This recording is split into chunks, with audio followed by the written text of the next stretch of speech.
Okay, these are dry.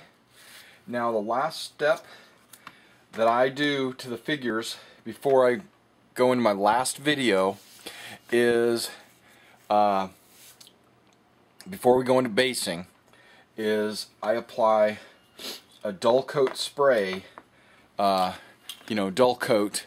I apply that to the figure because when you put the polyurethane resin on there, I want you to be able to see this, but it's a little bit glossy. Okay, I don't know if you can see that.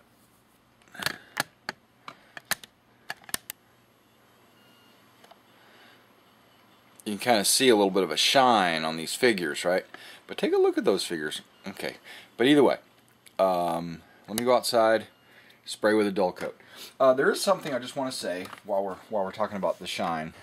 Okay, I came outside to spray a dull coat on these figures,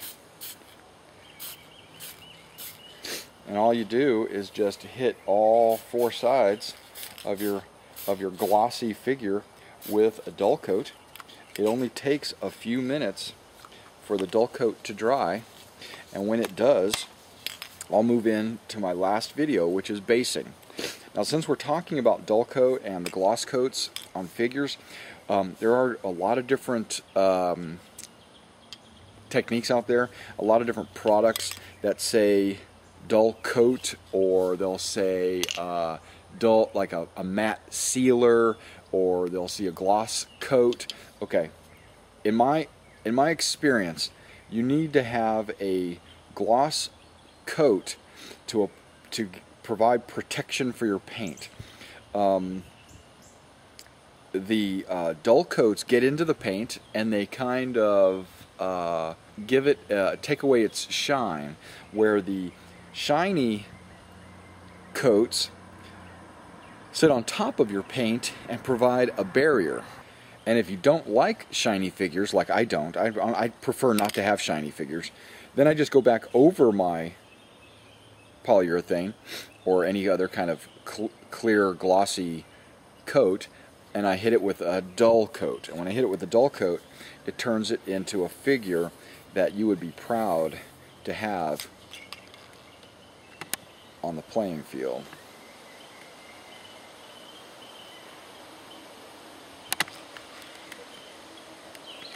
Alright guys, welcome back. This is Derek, providing you with a tutorial on start to finish, priming all the way to basing your 28mm American War of Independence figures. Again, these techniques will work for all figures. I'm just using my American War of Independence figures as my example because those are the ones I'm currently painting at this time. Okay, so let's do a little recap of what we've done so far. Well, we mounted our figures on popsicle sticks. We primed them black. We, using the Krylon Fusion Camouflage Ultra Flat Black. Then we went into painting them using a technique that leaves a space between colors to enhance the black. So the entire figures got painted. Then we glued them onto a movement base, you know, like this. We have like multiple figures on a base. We've glued them to that, and then we covered the base in a white caulking compound, not a compound, spackling compound by Drydex. We used a Drydex to cover the figure, to make the figure base textured. It's not perfectly flat or smooth, and it's on the same level as the figure bases are as they come out of the package. Okay, so once we got that Drydex to dry, then we coated the figures with a polyurethane resin. Here we go. Polyurethane, what do they call it? Stain and polyurethane in one step. That by Minwax is what I use, and this color is the Antique Walnut. And what that does is it gives it kind of a glossy look, and it gets down into the cracks and crevices again of these figures, so that you can, it's kind of like a wash. At the same time, it's a, what do you call it? A sealant. And then once that dries, because I don't like it to be shiny, what I do is I spray it with Tester's Dull Coat, bink, okay, and that gets your figures to be more of a realistic looking flat, not glossy shiny. Okay. At that point, not on camera, what I did was I took some of the white paint that I have, and I dry brushed very little over the pants and vest just to bring out the white, leaving a lot of the dirt. Okay, so when you look at the pants or the vest, you're going to get still the brown, but the highlighted areas were painted white. Okay, same with the vest and the straps, just to give it a little bit more of a white look. I also did that with the red, basically only the two primary colors, the white and everything's dry. What I need to do is start working on the bases. When it comes to base color, I've seen a lot of people paint them black. I've seen a lot of people paint them green. Okay, I'm not into that. What I'm into is painting it dirt colored.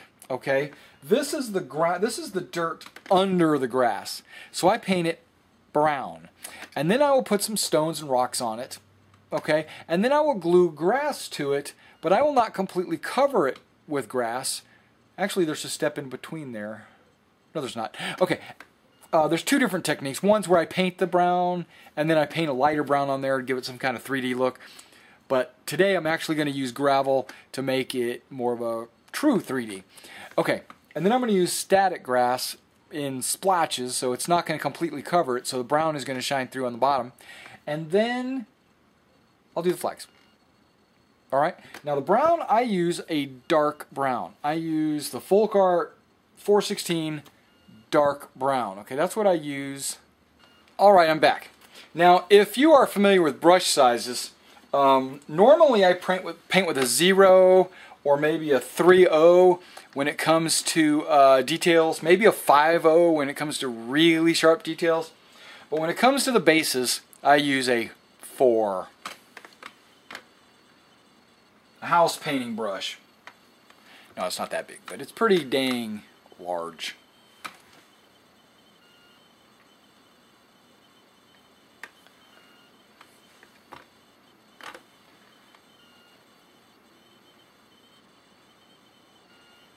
At this point, all I'm trying to do is get rid of the white. Alright, you get the general idea. Now, when you're painting, don't forget to hit the black part of the individual figure's bases that was not covered by the white spackling. So make sure you cover the black also, and so it looks brown also. So when I get done with this, I'll be back for the next step.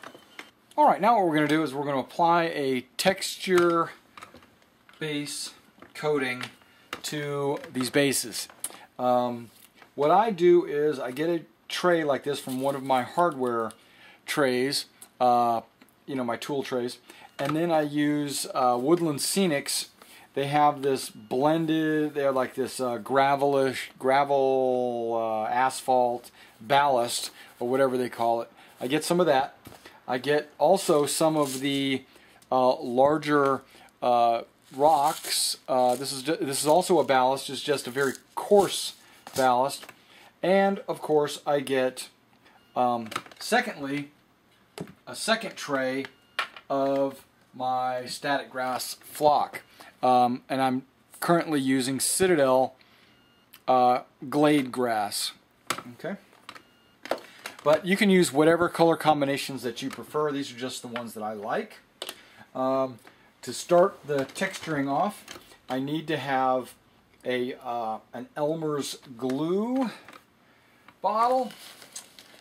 I need to have me an applicator. I grabbed me a new one because I busted the last one. Have some Elmer's glue.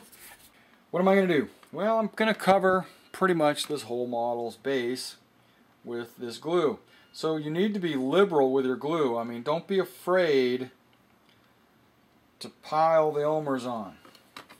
Okay, I put about that much Elmers on, and then I take my applicator and I spread it around.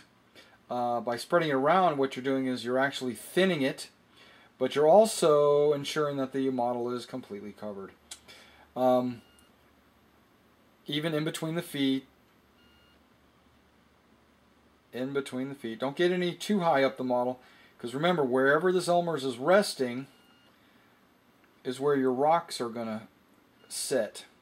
So to prepare my rocks, I put the very thin ballast in there. That's going to be my dirt. And then I put some of the very coarse rocks in with the dirt. So I have kind of a two-part consistency. So then I have a complete 100% coverage. And what I do is I just take the tray and I put the model and I kind of move it around in there, and then I use my fingers to pick stuff up and kind of drop it in. You do not want to do this process while the polyurethane resin is drying, because your rocks will stick to the polyurethane, and that would not be good. Definitely not be good. Now, how thick does this need to be? It doesn't need to be very thick at all. So what I do is I take it out and I shake off the excess almost immediately.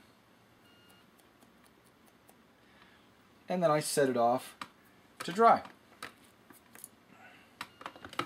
So you get a base that's textured kind of like such, but now, and you see the white Elmer's glue shining through right there. That's fine. Remember, Elmer's dries clear. What's underneath this? Brown, because I painted it brown. Alright, now you have to wait for this to dry before you can start with the green. Okay, luckily I have a different unit that I've already done this to, and I'll pull a stand out. Ta-da! There. So now when it dries, you see dirt and some rocks. Now, here comes the tricky part. When I do grass, I do not cover it 100% across the base like I did with the gravel. So what do? Well, I take my Elmer's again, and I put it in some, and I just draw not straight lines, but like curved S-shaped lines, kind of like that, around the base. Okay, sometimes I have little holes, and then I go back and I try to make it kind of a random, no two base the same pattern. Okay, so now I've got kind of like a little camouflage effect with the Elmer's glue. I take my applicator and I spread it, push it in to the gravel, also making it kind of covering more area and being a little bit thinner, so it doesn't stick up like a puddle.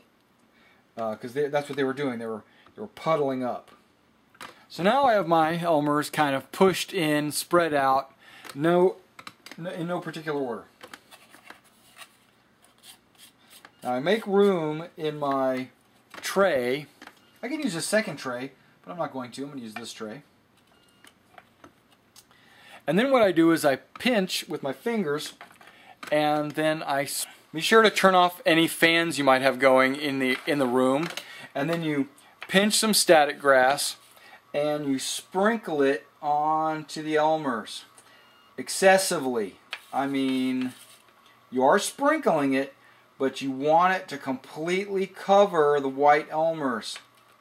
Oh look, I covered his hat. No big deal, I don't care. Because his hat should not be sticky. The polyurethane should have dried yesterday.